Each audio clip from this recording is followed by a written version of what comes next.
اعوذ باللہ السمیع العلیم من الشیطان الرجیم بسم اللہ الرحمن الرحیم۔ تمام نبیوں کے سردار حضرت محمد صلی اللہ علیہ وآلہ وسلم اور تمام مذاہب کے سردار دین اسلام کے پیروکار، السلام علیکم ورحمۃ اللہ تعالی وبرکاتہ۔ آج ہمارے ٹاپک کی دوسری قسط ہے، دوسرا حصہ ہے۔ پہلی میں نے آپ کو دجال کے معنی بتلائے تھے کہ اس کے معنی کیا ہیں اور اس کے نام کی میننگ جو ہے کیا ہے۔ آج یہ ہے کہ دجال کے متعلق مختلف نظریات۔ کچھ لوگ یہ کہتے ہیں کہ دجال کسی ملک کا نام ہے، کچھ لوگ کہتے ہیں کہ دجال کسی نظام کا نام ہے، کچھ لوگ کہتے ہیں کہ دجال کسی تنظیم کا نام ہے۔ تو جن لوگوں نے کہا کہ دجال جو ہے وہ کسی ملک کا نام ہے، انہوں نے کہا کہ جی جس ملک میں وہ رہ رہے ہیں امریکہ، بولے کہ یہ دجال ہے۔ جو لوگ امریکہ میں نہیں رہتے اور جب کبھی غصہ آتا ہے تو اپنی عوام کو کہتے ہیں کہ یہ دجال ہے، کیونکہ وہ خود یہاں نہیں رہتے، جب ویزا ملتا ہے تو پھر آ جاتے ہیں۔ دجال کی ایک آنکھ بتلائی گئی ہے، امریکہ کی بھی ایک آنکھ ہے، مادیت کی آنکھ، روحانیت کی آنکھ بند ہے، اور ایک آنکھ ہے اس کی، وہ مادیت کی، وہ کھلی ہے، اور اس کی کرنسی پر بھی ایک آنکھ بنی ہوئی ہے۔ وہ یہ دلیل دیتے ہیں۔ اس حد تک تو ٹھیک ہے کہ امریکہ کی تہذیب سراسر مادیت پرستی پر قائم ہے، اور دجال کو ظاہر ہونے کے لیے جو وسائل درکار ہوں گے اور جو ماحول چاہیے وہ تمام غیر مسلم خواہ کہیں بھی رہتے ہوں مہیا کرنے کے لیے دن رات سائنسی، معاشرتی، سیاسی طور پر تحقیقات میں لگے ہوئے۔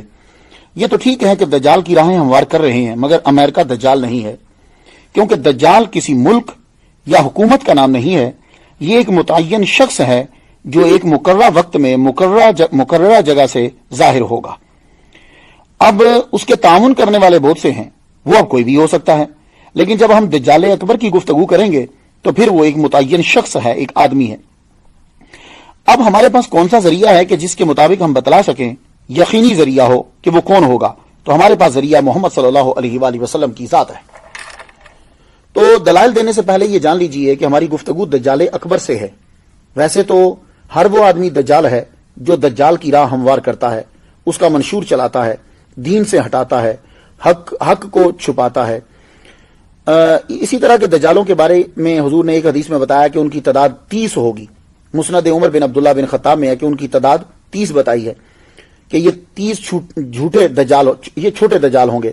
ایک اور حدیث کے اندر، یہ حدیث مسند ابی یعلا میں ہے، اس میں بتایا گیا کہ 70 دجال ہوں گے۔ تو اسی طرح ایک اور حدیث مبارکہ ہے مسند امام احمد بن حنبل میں، اس میں 27 دجال کے بارے میں بتایا گیا۔ تو آپ یہ مت سمجھیے گا کہ یہ 27، 30 اور 70 آپس میں تعارض ہے۔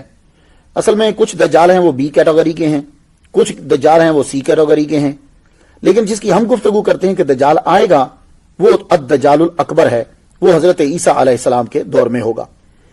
الدجال الاکبر جو ہے یہ ملک یا حکومت نہیں، ایک مخصوص حلیہ صورت رکھنے والا انسان ہے۔ آئیے اب ہم دیکھتے ہیں حدیث مبارکہ میں کہ وہ کون ہے۔ مسلم شریف کے اندر حضور صلی اللہ علیہ وسلم کا فرمان ہے، ان نواس بن سمعان سے قال ذکر رسول اللہ صلی اللہ علیہ وسلم، حضور صلی اللہ علیہ وسلم نے فرمایا کہ وہ ایک نوجوان مرد ہوگا، اس کے بال چھوٹے اور گھنگریالے ہوں گے، وہ ایک آنکھ سے کانا ہوگا۔ بخاری شریف کے اندر حضور صلی اللہ علیہ وسلم کا فرمان ہے کہ آپ نے فرمایا کہ میں نے خواب میں دیکھا کہ وہ کعبہ کا طواف کر رہے ہیں۔ حضور صلی اللہ علیہ وسلم دیکھتے ہیں خود کو کہ اسی دوران انہیں دجال دکھایا گیا۔ حضور صلی اللہ علیہ وسلم نے فرمایا، موٹا بھاری بھرکم جسم تھا، سرخ اس کی رنگت، گھنگریالے بال، چھوٹے، اور ایک آنکھ سے نابینا، اور اس کی آنکھ لٹکے ہوئے انگور کے دانے جیسی ہے۔ مسند امام احمد میں حدیث ہے کہ اس کی پیشانی پر، فور ہیڈ پر لفظ کافر لکھا ہوگا، اور ہر ایمان والا چاہے پڑھا لکھا ہوگا یا ان پڑھ وہ اس لفظ کو پڑھ سکے گا۔ تو ان احادیث سے یہ خلاصہ واضح ہو گیا کہ دجال جو ہے یہ ایک نوجوان ہوگا، بھاری بھرکم اس کا جسم ہوگا، رنگت اس کی سرخ ہوگی، بال اس کے چھوٹے اور گھنگریالے ہوں گے، دونوں آنکھیں عیبدار ہوں گی، ایک آنکھ ایسی ہوگی جیسے لٹکتا ہوا انگور کا دانہ ہے، اور پیشانی پر کافر لکھا ہوگا۔ صرف مومن پڑھ سکے گا، بھلے سے پڑھنا جانتا ہو، وہ پڑھا لکھا ہو یا جاہل، وہ پڑھ لے گا، دوسرے لوگ پڑھے لکھے بھی ہوں گے تو وہ اس کو پڑھ نہیں پائیں گے۔ تو ان احادیث کی روشنی میں یہ طے پا گیا کہ دجال کسی ملک، حکومت یا تنظیم کا نام نہیں، یہ ایک مرد ہے جو آئے گا۔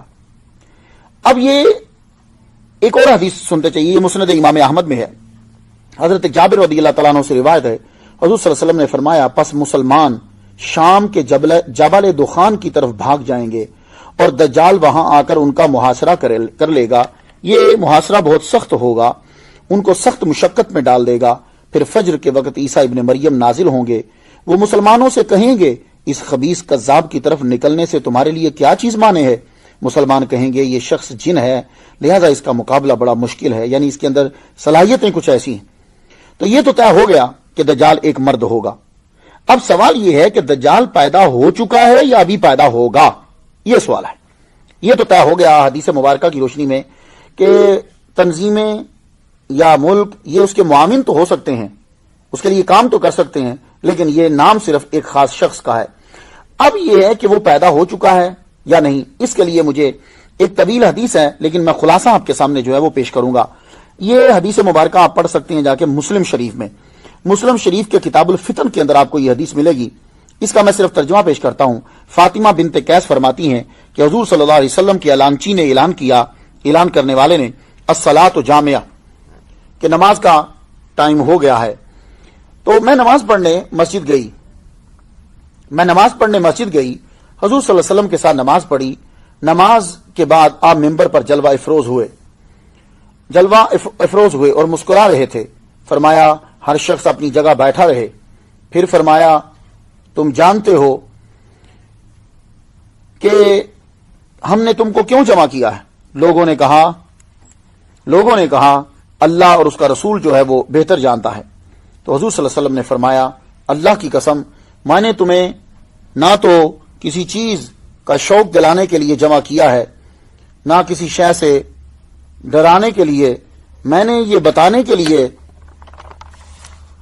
جمع کیا ہے کہ تمیم داری پہلے عیسائی تھا، وہ آیا، اس نے بیعت کی اور اسلام میں داخل ہوا. اس نے مجھے ایسا واقعہ سنایا جو ان باتوں سے تعلق رکھتا ہے جو میں تمہیں دجال کے بارے میں بتلایا کرتا تھا. اس نے مجھے بتایا کہ وہ لخم اور جزام قبیلہ کے 30 آدمیوں کے ہمراہ ایک بحری جہاز میں سمندر کے سفر پہ روانہ ہوا. سمندر کے اندر 1 ماہ تک ادھر ادھر بھٹکتے رہے وہ سب لوگ.